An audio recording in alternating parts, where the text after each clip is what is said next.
like something like clicked. Kid you not, I locked myself in my room for the rest of the school year, really. People don't realize the sacrifice that's involved. You gotta be working like 10-hour days at least. Immediately right off the bat, like I would hire a VA to do all my school. Entrepreneurship isn't for someone that just wants to make money as a side hustle. You're not gonna go into this with a plan. Like you're gonna fail over and over and over again. You have to get kicked in the nuts like every day. Like you're never gonna like really learn and understand like how important it is and like the skills and the lessons until you fail. 10K a month is easy. It's not hard. When you start this stuff, bro, shiny object syndrome is gonna kill you. Like it will. And it's late 2022. You know what you know now. How do you get to 17K in 3 months?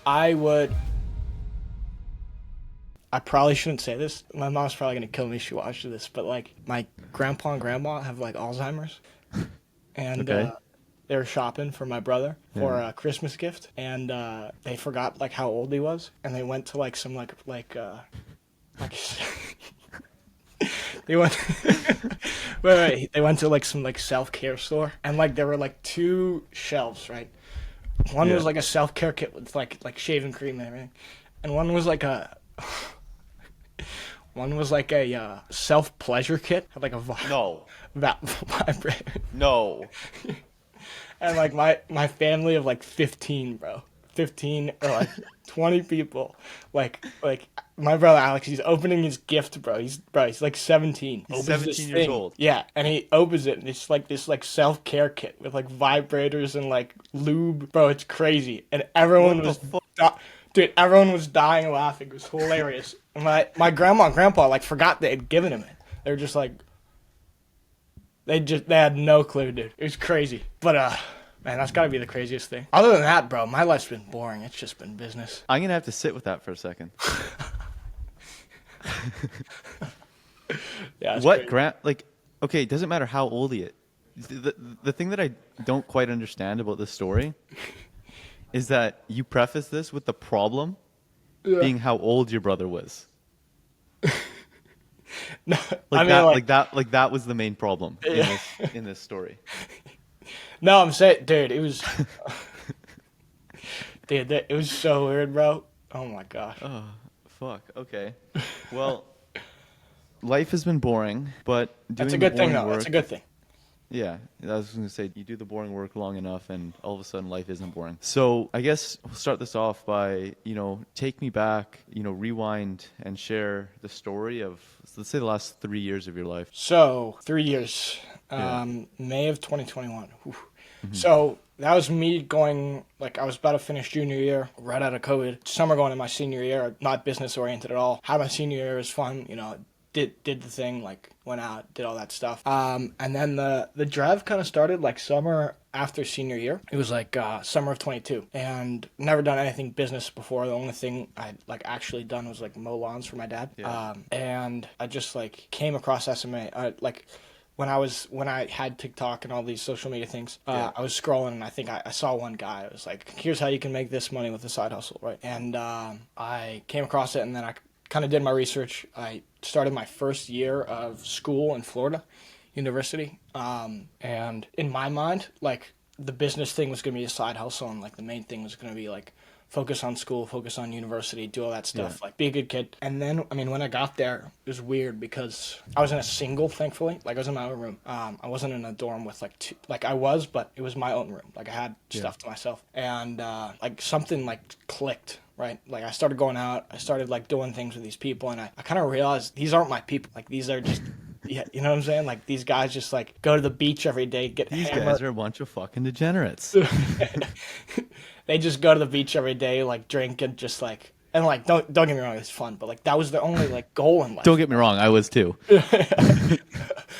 But that's like they would talk about their goals, and like not a single person would talk about like how much money they wanted to make and like their purpose in life. Like the only thing that was like talked about in the future was next week, where are we going to go? Which bar are we going to go to? And keep in mind, like I wasn't even like business oriented then. It just wasn't my like thing. So kid you not, I locked myself in my room for the next, it was probably like November of 22, and I locked myself in my room for the rest of the school year, really. And then I came across you guys, RSC, in the very beginning, the very early stages of development. I think it was like we would jump on calls like, I joined like January. We'd jump on calls like twice a day or something with like 8 guys on the call, and we would like gamble on Fridays. Hilarious.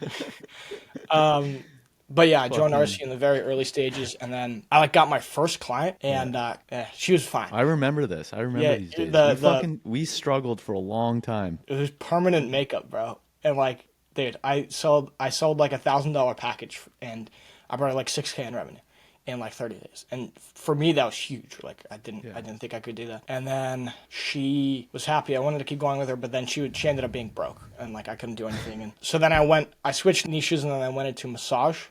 Keep in mind, like honestly, I was struggling to get by. Like I didn't have any money. Like I was broke at this time. Like I was totally broke, and I was struggling to get by, like trying to pay a high level membership and then your thing, like it was crazy. But then I switched into massage, broke people, doesn't work. I found out very, very quickly. And then I went to soccer training. I dove into that for a bit, and it worked somewhat well. Like I definitely resonated with these guys, but it's like it's not a business. They directly trade their time for money, just like any other like McDonald's worker would, and that doesn't work. So at that point, still broke. I don't have any plan. It's like, bro, it's literally September of 23 of last year, and I switch out of this niche, and I'm like, okay, like I got to do something. And I came across landscaping, and I was like, okay, might try this out because it's bigger ticket, like 5, 10K jobs a pop.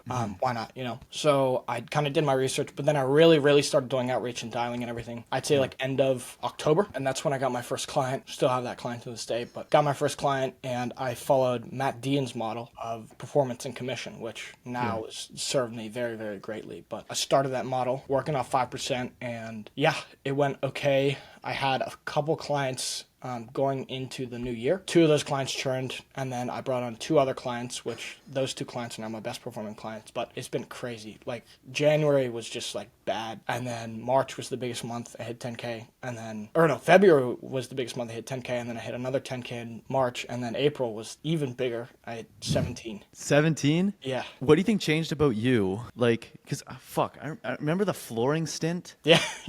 And like, I just remember sitting on calls with you. Like, me and Alex would like sit on calls, and you would like, I think you were in like Florida at the time. And kind of just like, and it's like nothing was working. Yeah. I wasn't taking it seriously. You weren't taking it seriously. Elaborate on that. I remember this like specifically.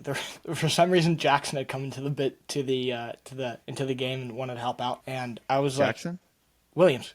Oh, Jackson Williams. Okay, Yeah. I don't know. He helped for a bit, and then I guess it petered off. But we had a call scheduled, and my friends were in Florida, and I was staying at my friend's like grandma's house, and we were playing like pickleball, and I had to run back to like get on the meetings, like sweat, like drenched in sweat, like stuff like that. I wasn't taking it seriously, and like, man, the biggest shift has just been like, there's so much, people don't realize the sacrifice that's involved in like doing something like this and getting it like really up and running, Yeah, no, for sure. So then I guess, what do you think the switch was for you that made you like, oh shit, I need to take this seriously now? It was actually funny. One of my boys, one of my good friends, this was the thing. Like I left school. I thought I was cool because I told all my entrepreneur friends I was done with school, but then I told all my real friends that I was taking a gap year because it was socially acceptable. And all my boys, like I told them like this, I don't want to go back to school. Like I'm done with this. And then like I was sitting down with one of my boys, and he was just like, dude, like this is your shot. This is your chance to like prove yourself and like see if you've actually got what it takes type thing. Yeah.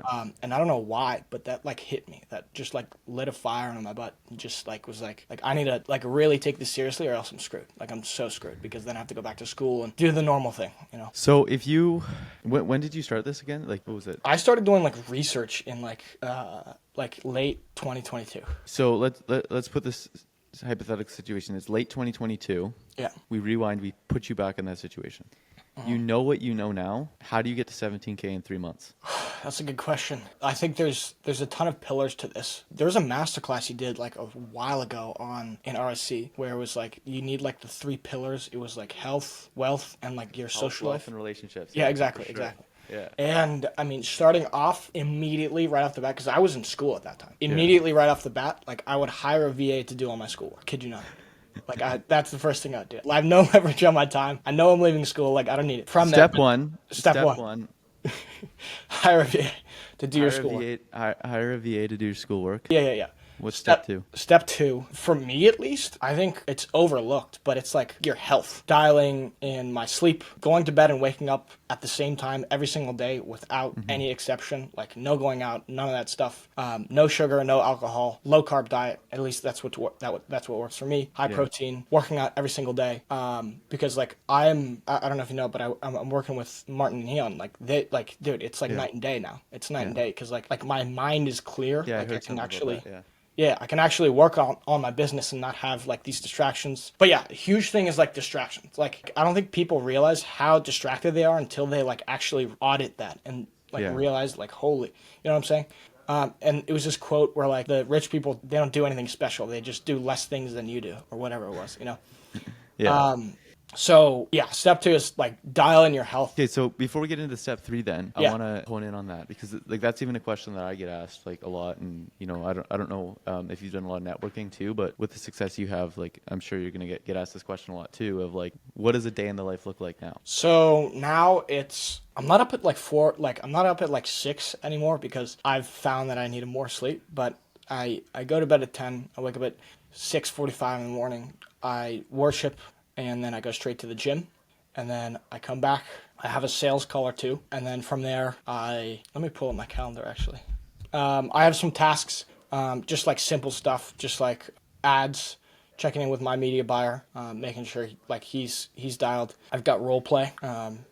Just dialing in my sales, doing better because like that for me right now, that's the biggest lever to pull is doing really good at sales. And then honestly, it's not that much because it's like it's so weird because and then I mean I'm running ads, all that stuff, but it's not that much. Like the more you grow, the more you realize like you're not like a slave anymore. You just make big decisions that have big effects, and you know you take time to make those decisions, but it's not like that takes up like your entire day. And then yeah, it's mainly just sales calls and then checking in with my team. But like I've done 17K with like myself and 2 other guys. That's sick. That's awesome. So then step three. Step three, aside from like health and dialing in your time, I'd say and hiring a VA to do your schoolwork. Exactly. Step three is like starting from zero. It's gonna be contrarian. If you like, I didn't have money at the time. I would find the most high leverage job I could find and work there for at least like a month to put $1,000 or 2 or 3 in my bank account just to have, because that's so important. Like ads, like hiring, like softwares, all that stuff. Like it's so necessary. And the big thing about SMMA is like startup costs are low, but it's like, you know, for a broke person, like,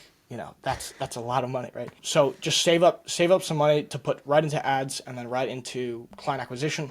Yeah. And then honestly, like the way I did it, I wouldn't do it any differently with service delivery. Like I failed, like I got kicked in the nuts like every single day, like with service delivery over and over and over until it's now like bulletproof.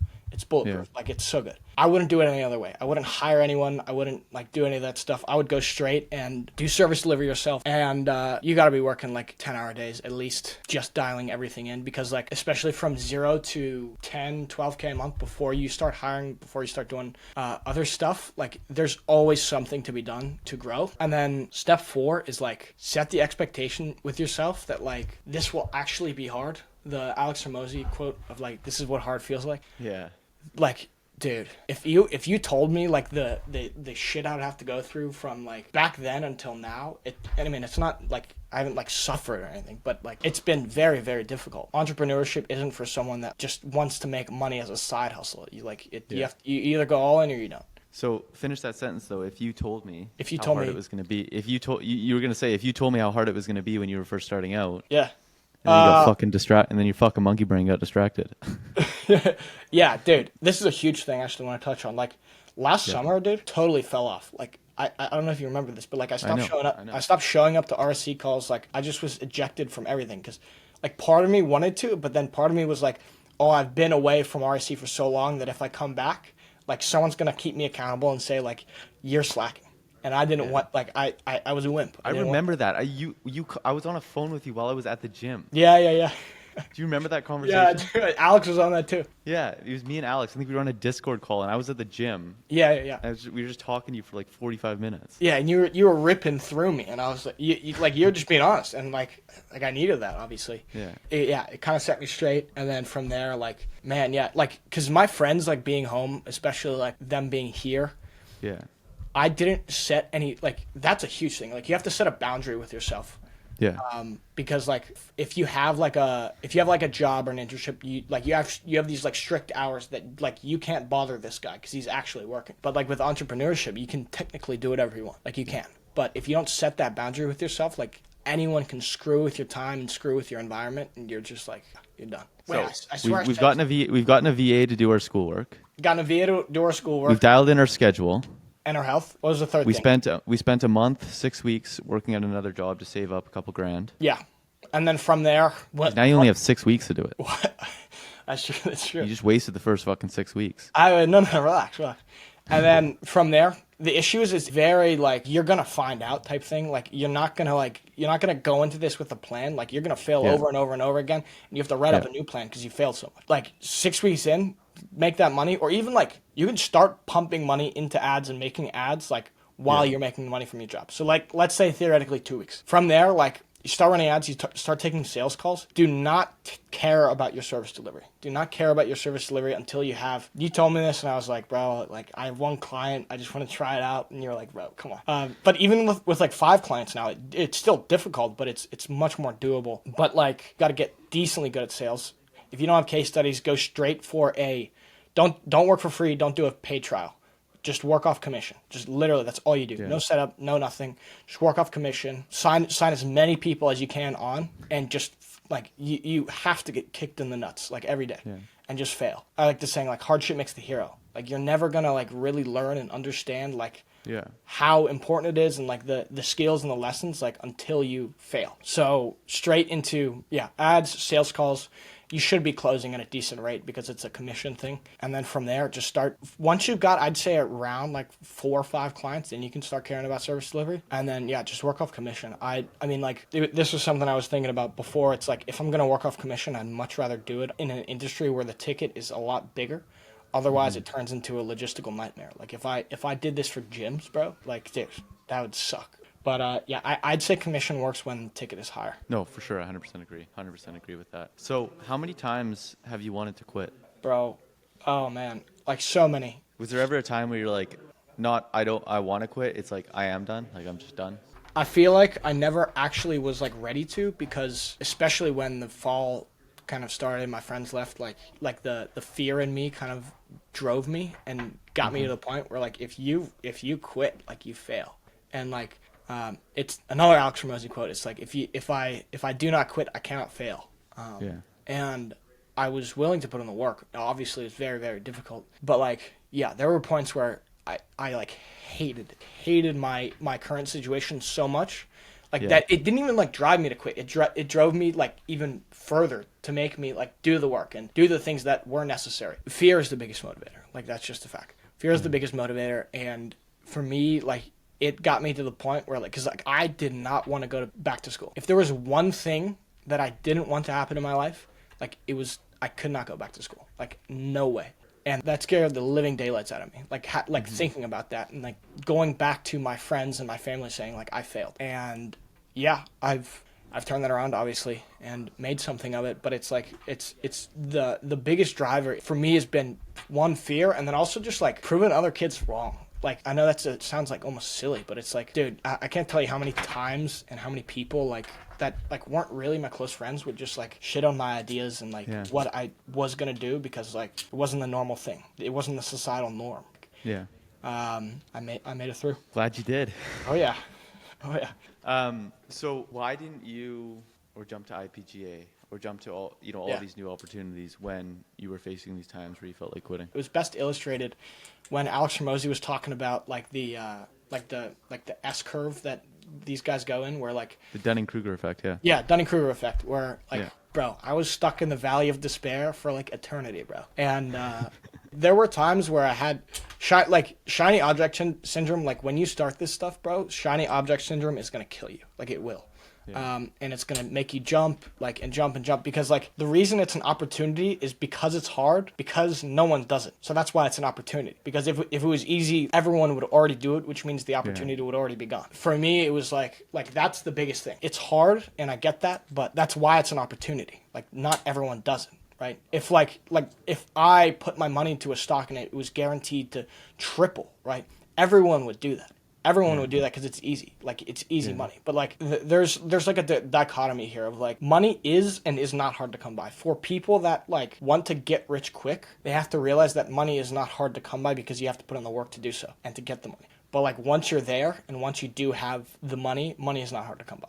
Like, it's not. And you have to spend to get the ROI that you actually want. I mean, all that drop shipping stuff, like, I remember it was in middle school or something. I saw that this like Alex Becker webinar, and I had the biggest like light bulb moment, and I like asked my mom to buy this like 997 course, and I was going crazy. But the thought never crossed my mind to where like I was like, okay, I feel like I should switch. It was more just like, I'm in this situation for a reason. Like, I have an opportunity here. If I'm gonna keep switching, like, I'm just squandering every opportunity. There is a dichotomy there too. It's like, I was in soccer training. That's not gonna help me. It's not gonna do anything. So then I had to switch. But hard things should make you excited because nobody else is willing to do them. Exactly. Curious there, you touched on your mom. How has your family and friends been with you or against you throughout this journey? And how do they feel about it now? Everyone feels fine about it now because it's easy. I like the quote, I'm sure you know Chris Williamson, goes like, the cynics get to be right, the optimists get to be rich. In the beginning, like, it's so easy for the cynics to say like, oh, you're not going to do this because like objectively, the likelihood of success with something like this is a lot lower, right? And it's easy for them to say that. But I mean, like, I've had a girlfriend this entire time. She's supported me through everything. Like, she's so supportive of everything that I do. My parents were what? I've met her. Oh yeah.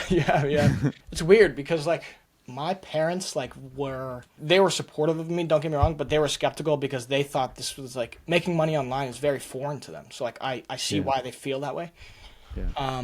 But especially like through my journey, when I explained it to them, even when I wasn't making money, even when I told them like, this is how I'm gonna like deliver this result for my clients, they were like, oh, this can actually work. Yeah. So once I explained it to them, they had a lot more confidence in me, but they were just like straight up like, Ian, if you don't prove yourself and you don't get to this goal if you don't get to a 6-figure run rate by like April, like, you got to go back to school. You got to start waiting tables or whatever. And thank God I did. But they were very supportive. My like best friend was very, very supportive. But dude, everyone else, bro, like not a single person was, you got this.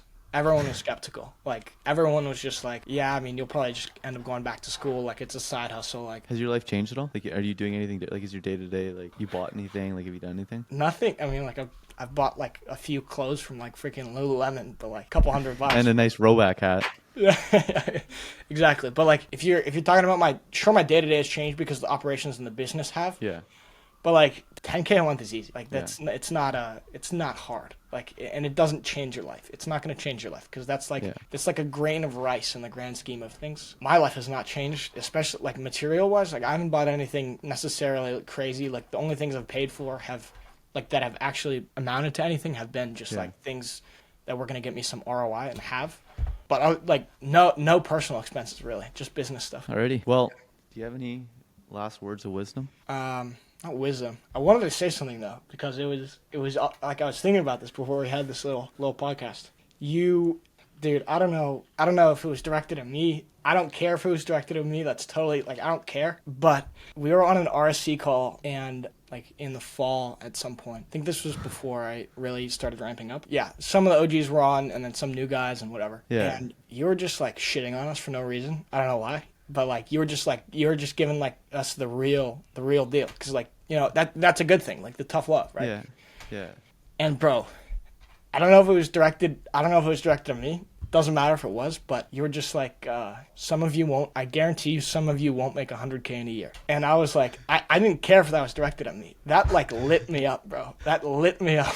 That's awesome. And dude, yeah, I mean, like, proving people wrong is such a driver. Well, it's fucking true. I wasn't lying on that call either. No, I know. I agree.